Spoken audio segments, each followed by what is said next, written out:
Bonjour à tous, merci à vous d'écouter la chaîne en parfait état.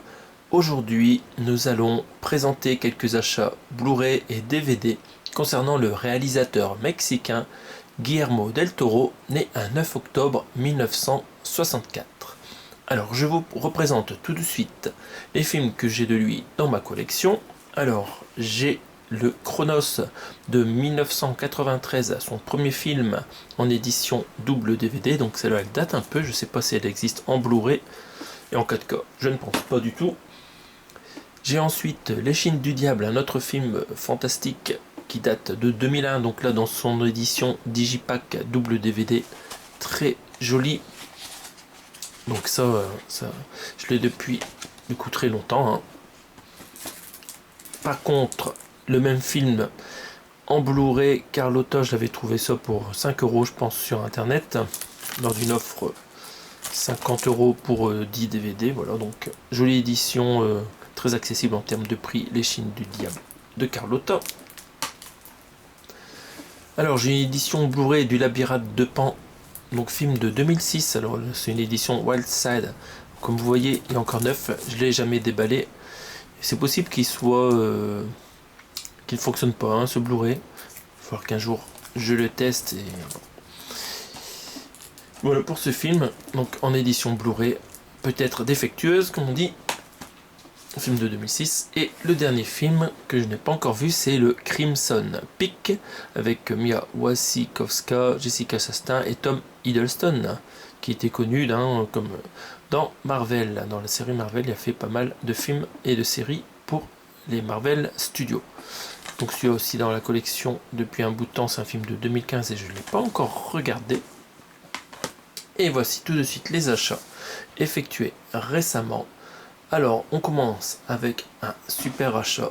Il s'agit de L'Échine du Diable de 2001, donc en édition CUC, coffret ultra collector par l'éditeur Carlotta, que j'ai pu me procurer donc à 25 euros. Un jour où ils ont tout soldé à moitié prix. Donc on va regarder ce coffret qui est tout neuf, on va le découvrir ensemble. Alors on va faire le tour du propriétaire avant déballage, parce que de toute façon je vais garder l'emballage ici autour afin de le protéger un maximum. Alors les éditions CUC, comme vous le savez pour la plupart, hein, c'est un bouquin qui contient les disques dans un fourreau cartonné de très très bonne qualité, bien dur. Donc voilà, c'est fait des jolies éditions. Donc on va regarder ça, cette édition. Donc à l'avant, vous avez un artwork qui a été réalisé spécialement pour cette édition, je pense, où on voit donc la bombe du film plantée au milieu d'un terrain. Donc on voit pas bien tout autour, hein, mais normalement c'est dans la cour d'une école. Le titre du film dans une jolie typographie, le nom du réalisateur. Donc voilà, c'est très propre. Alors quand on regarde la bombe, ici on voit qu'il y a une figure humaine au lieu de la bombe. Et là il y a l'enfant qui est à côté, donc c'est bizarre. Alors ça fait longtemps que j'ai pas revu le film, il va falloir que je re-regarde le film pour comprendre pourquoi on a l'ombre d'une personne au lieu de l'ombre de la bombe. Voilà. N'hésitez pas à le mettre en commentaire si vous avez la réponse, il n'y a pas de souci. Donc voilà, joli devant. Sur le côté, vous avez le numéro du CUC, ici c'est le 21. Donc les CUC ils sont numérotés si vous les achetez tous pour les mettre en collection. Et après ceci est en tirage limité. Donc à l'intérieur vous avez le marque-page avec le numéro de votre exemplaire. Ici cette édition était limitée à 3000 exemplaires. Donc on va regarder l'arrière. Donc vous avez plein d'informations sur cette édition. Donc cette édition contient un Blu-ray et un DVD et le livre en fait 200 pages. Donc moi j'avais déjà 2 DVD de l'édition Digipack, mais je pense que là ils ont refait complètement tous des DVD pour cette édition. Donc il va falloir que je compare un jour la qualité des 2 DVD pour voir s'il y a un changement de cadrage, de qualité. Ça peut être intéressant, parce que l'ancienne édition DVD que je vous ai montré tout à l'heure, je vais la garder, parce que le Digipack est vraiment fabuleux. Puis voilà, en DVD, là il y a dû avoir un remaster. C'est possible qu'il y ait des différences de cadrage, de couleur de l'image. Ça peut être toujours intéressant de garder les 2 éditions. Alors, Donc je vous en dis pas plus pour l'histoire, hein. Il y a une bombe au milieu d'une cour de l'école et ça parle de guerre civile qui a déchiré l'Espagne. Voilà, les éléments les plus importants avant de regarder le film. Pas besoin d'en savoir plus si vous ne l'avez jamais vu. Donc le film, donc dans sa nouvelle restauration 2K. Donc voilà, on a bien une différence entre l'ancien DVD et cette édition. Donc restauration 2K, qui ça doit être pas mal pour du format Blu-ray, hein, c'est impeccable.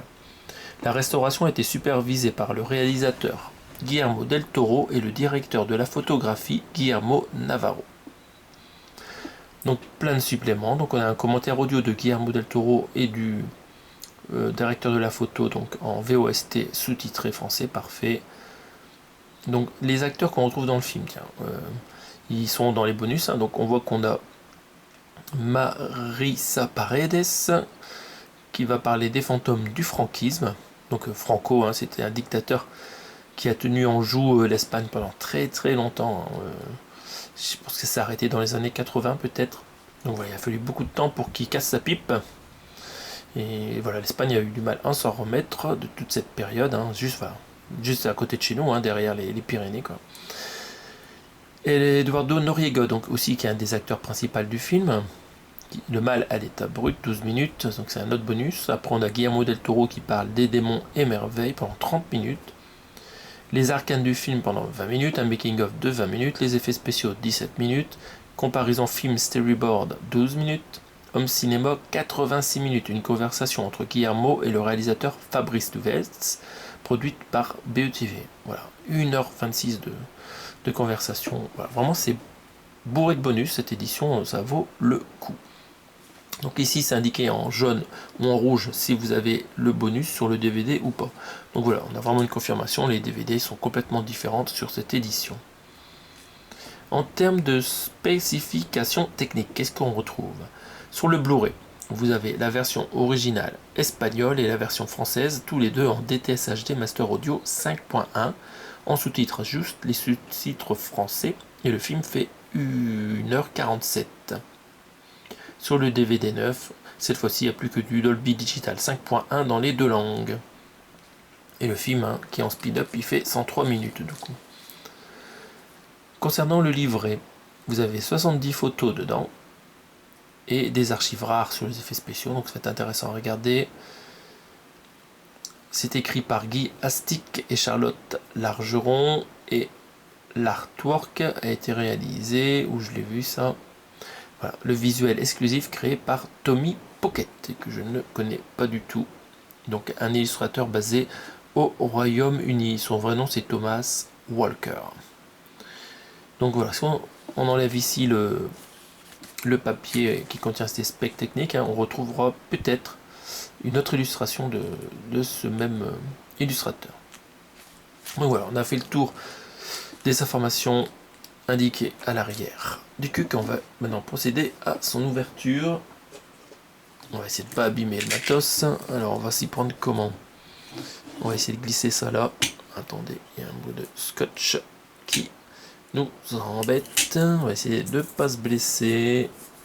Voilà, c'est parti. D'abord, faut rentrer dedans sans se blesser, sans blesser le cuc. Au prix que ça coûte. Et il faut faire attention. Voilà. C'est pas mal. On est bon. Voilà. On va découvrir ensemble l'intérieur de ce cuc. C'est parti. Voilà, voilà. C'est quasiment déshabillé. Je vous mets dans le bon sens. Et voilà. Alors, Ritournelle gothique en terre hispanique par les deux auteurs dont on a parlé tout à l'heure.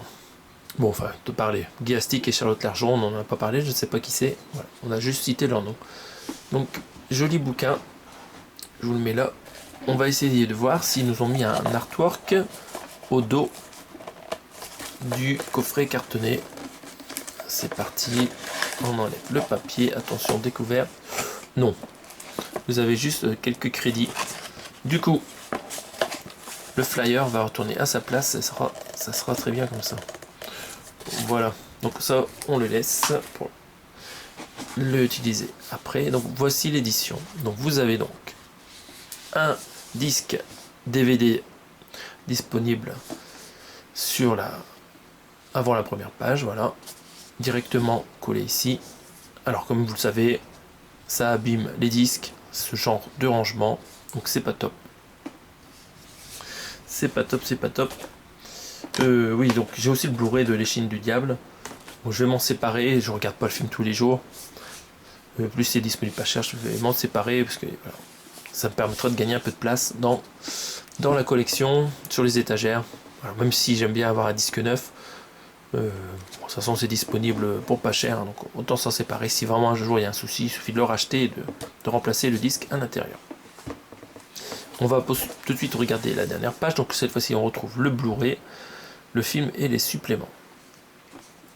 Donc l'intérieur orange qui est très sympathique. Et à l'arrière, c'est pas mal, on retrouve l'affiche originale espagnole du film. Donc El Espinazo del Diablo, donc c'est la traduction simple du titre français. Donc jolie affiche comme vous voyez là. On a le Eduardo Noriega, assez inquiétant. Marisa Paredes n'apparaît pas. Et Federico Lupi, je pense que c'est l'enfant héros du film. Donc voilà, c'est un film bien inquiétant. C'est pas mal. Si vous ne l'avez pas vu, je vous le conseille. On va regarder un peu l'intérieur du cuc. Alors, on va. Donc la première page. Orange ici. Voilà, page de garde. Juste orange. Collaboration de Julien Dupuis pour les archives sur les effets spéciaux. Merci à lui. Et remerciements divers. Voilà, ne peut être vendu séparément. Donc voilà, on trouve le marque-page qui indique que j'ai l'édition l'exemplaire 1325 sur 3000. Et là, on a le menu du programme. Donc Guillermo del Toro, Lumière dans l'obscurité en page 9. Une enfance parmi les monstres, raconteur transartistique, parce que voilà, il sait faire pas mal de choses. Un film clé de voûte en page 35 du Mexique à l'Espagne. Tant que durera la guerre, en page 79. Qui peut tuer un enfant? Ok. Qu'est-ce qu'un fantôme? En page 117. Le cinéma comme alchimie, marqueterie de genre. Donc voilà, pour en apprendre plus. Il y a certains types de chapitres qui sont un peu vagues. Enfin voilà. Il faut aller les lire pour en savoir plus. Ritournelle finale, page 165. Et l'entretien avec Guillermo del Toro en page 171. Et vous avez des cahiers de photographie en page 48 et 139. On va tourner ça rapidement. Donc beaucoup de texte à lire. Là des petites vignettes, on voit pas grand chose, c'est pas terrible. Vous avez pas beaucoup de photos au début. Et là, voilà des photos des effets spéciaux. Comment ils ont réussi à faire des fantômes. Là, Eduardo Noriega avec un œil tout rouge, je ne sais plus pourquoi. Assez bon effet pratique, voilà, c'est vraiment agréable à regarder, champ de film. Oui, il y a des enfants estropiés dans le film aussi. On voit des fœtus là abîmés, sûrement à cause des effets des bombes. Des limaces, 500 limaces, effet spécial aussi dans le film. Encore beaucoup de texte. Voilà, beaucoup de texte à lire, il n'y a pas que d'images. De quoi apprendre plein de choses sur l'Espagne et ce film. Et d'autres photos. Ah oui, c'est pas un enfant qui a la jambe de bois. Alors, il parle de Phantom of Paradise ici, je ne sais pas pourquoi. C'est Marisa Paredes qui a amputé de la jambe. Voilà, et donc il y a une jambe de bois. Pas mal d'enfants aussi qui jouent dans le film. L'atmosphère est vraiment incroyable. On a l'impression qu'ils sont au milieu du désert. Donc voilà, on a fait le tour du bouquin. Encore pas mal de texte à la fin. Donc jolie édition. Je suis content de rentrer. Donc toujours le marque-page, très bonne idée pour s'y retrouver quand on est en train de lire le livre. On va essayer de ranger ça rapidos. Ça va pas rentrer, donc je ferai ça plus tard. Donc voilà, le premier achat. Et on passe tout de suite au dernier achat. Je me suis pris un joli Labyrinthe de Pan en DVD, donc film de 2006, pour 1 euro. Voilà. J'ai craqué, c'est une belle édition Digipack, on va la regarder ensemble pour 1 euro. Je suis content de le rentrer dans la collection, ça me permettra de voir le film si le Blu-ray est KO. Donc vous avez un fourreau qui contient un Digipack, et comme vous voyez, il y a un trou dans le fourreau très sympathique où on voit la jeune fille dans le creux de l'arbre. Donc ce film, ça raconte l'histoire d'une jeune fille pendant la guerre. Son papa ou beau-père, je ne sais plus, qui est le méchant du film, quoi, voilà. Et cette fille, donc, elle fait des rêves a priori. Donc, je vous en dis pas plus. C'est très onirique, très beau film. Un peu plus spécial encore que Les Chines du Diable, mais très très beau film. Donc voilà, c'est une édition collector de DVD. Donc ça a eu 3 Oscars a priori au Festival de Cannes où il était en sélection officielle en compétition. C'est une édition THX encore par Wildside qu'il a publié en commerce. On va regarder l'arrière.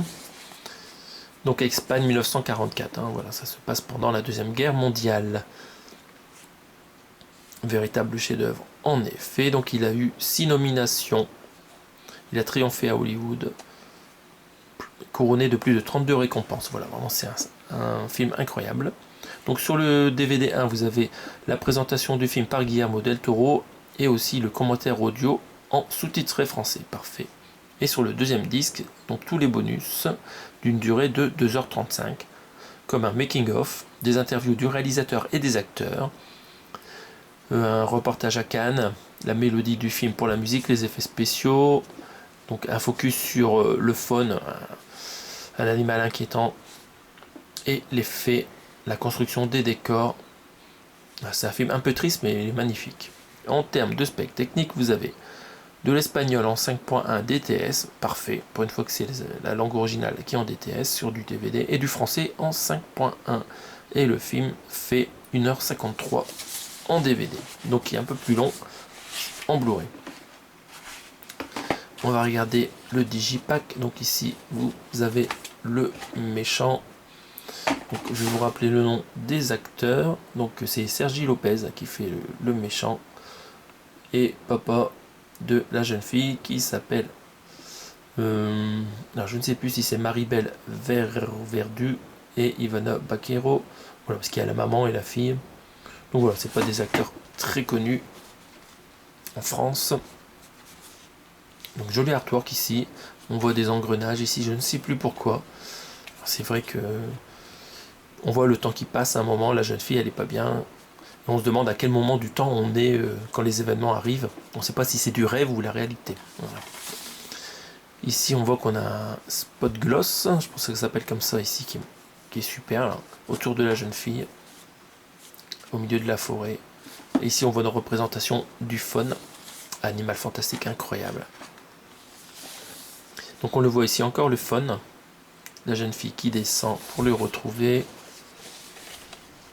On a des artworks fantastiques sur les 2 disques. Voilà, c'est vraiment une très belle édition. Et on va les enlever pour regarder l'artwork interne du Digipack. Voilà, c'est parti. Donc là encore une fois c'est... Alors c'est pas le faune, ça, c'est encore un autre personnage. Qu'on voit le repas. C'est... Voilà, ça fait vraiment peur. Elle est incroyable cette créature, hein, avec des yeux sur les mains. Et donc quand elle met les yeux sur son visage, on a l'impression d'avoir un vrai visage grâce à ses mains. Voilà, c'est vraiment un superbe, voilà, des superbes créatures, super film. Donc voilà, on a fait le tour de cette édition, je pense. On va remettre les disques en place. Donc ici on voit bien le labyrinthe ici, labyrinthe classique en rond, magnifique. Donc là la jeune fille dans la forêt, on n'a pas fait attention tout à l'heure, devant l'arbre. On dirait qu'il a 2 cornes aussi l'arbre. Donc voilà, on a fait le tour de cette petite édition. Donc ici, quand on glisse, le digipack, on retrouve la jeune fille au milieu de l'arbre. C'est vraiment, vraiment splendide, je trouve. Très très bonne idée concernant cette édition. Bah, ça tient pas debout. Donc voilà, bah, ça sera tout pour aujourd'hui concernant les présentations des films de ce réalisateur. Il me manque encore dans la collection un autre film en one shot. Il s'agit de Nightmare Alley. Alors j'avais bien sûr d'autres films de ce réalisateur dans la collection, comme les Hellboy 1 et 2, et aussi le Blade 2, mais bon, comme c'est des films de série et qu'il y a eu d'autres réalisateurs qui ont travaillé sur cette série de films, je ne vous les ai pas présentés aujourd'hui. Donc voilà, je vous dis à bientôt, merci pour votre écoute, salut à tous.